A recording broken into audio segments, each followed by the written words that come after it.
할렐루야, 행복하십시오. 성령 충만하십시오. 오늘 묵상 본문은 히브리서 9장 11절부터 22절까지입니다. 그 가운데 12절.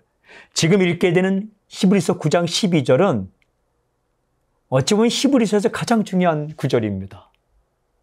어찌 보면 성경 전체에서 가장 중요한 구절입니다. 복음 중에 복음입니다. 제가 읽겠습니다. 염소와 송아지의 피로 하지 아니하고 오직 자기의 피로 영원한 속죄를 이루사 단번에 성소에 들어가셨느니라. 아멘. 방금 읽은 구절을 관찰해 보면 굉장히 중요한 단어가 나옵니다. 역사 속에서 일어났던 가장 중요한 사건, 정말 중요한 사건, 그것은 바로 속죄입니다. 속죄. 속죄가 무엇입니까?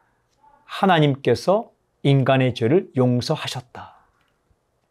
더 정확히 말하면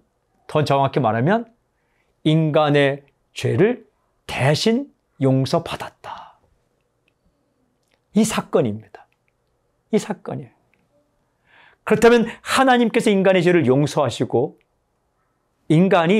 누군가가 인간의 죄를 대신 용서받은 사건은 어떻게 일어났는가? 세 가지로 기록되어 있어요. 첫째는 자기의 피로, 예수님의 피로 속죄 사건이 일어났다. 염소와 송아지의 피가 아니다.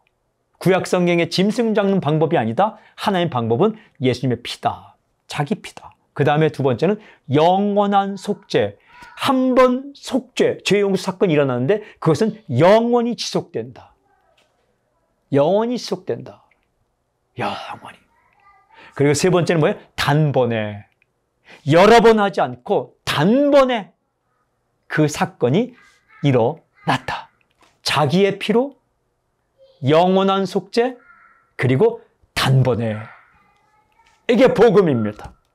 오늘 메시지, 예수님은 자기 피로 영원한 속죄를 단번에 이루셨다. 예수님은 자기 피로 영원한 속죄를 단번에 이루셨다. 아멘. 그렇습니다. 이것이 복음입니다. 예수님으로 말미암아 이 땅 가운데 속죄 사건이 일어났습니다. 하나님이 죄를 용서하시고 인간이 죄를 용서받는 사건이. 근데 그 사건은 다시 일어나지 않습니다. 영원히 효력을 발생합니다. 단번에 일어났습니다. 그렇다면 질문, 영원히 단번에 일어난 속죄 사건을 바로 내 사건으로 만드는 방법이 무엇일까? 그게 바로 믿음입니다. 내가 죽는 것 아닙니다. 현장에 가지 않아도, 그 현장에 있지 않아도 내가 그 예수님을 믿으면, 그 사실을 믿으면 예수님의 피로 말미암아 내 모든 죄가 용서되는 것입니다. 성령의 역사로 말미암아 믿을 때에 예수님의 영원한 속죄 사건이 내 사건이 되는 겁니다. 믿지 않으면 그냥 그 사건은 그 사건 남아있는 거예요. 내 사건이 되지 않습니다. 그래서 믿는 자에게 죄 용서함이 은혜로 주어지는 거죠. 오늘 이 복음의 사실을 굳게 믿을 수 있길 바랍니다. 선포할 수 있길 바랍니다. 고백할 수 있길 바랍니다.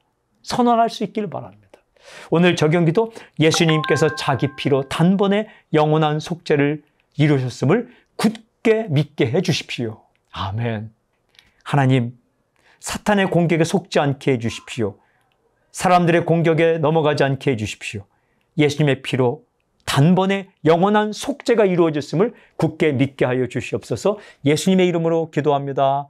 아멘.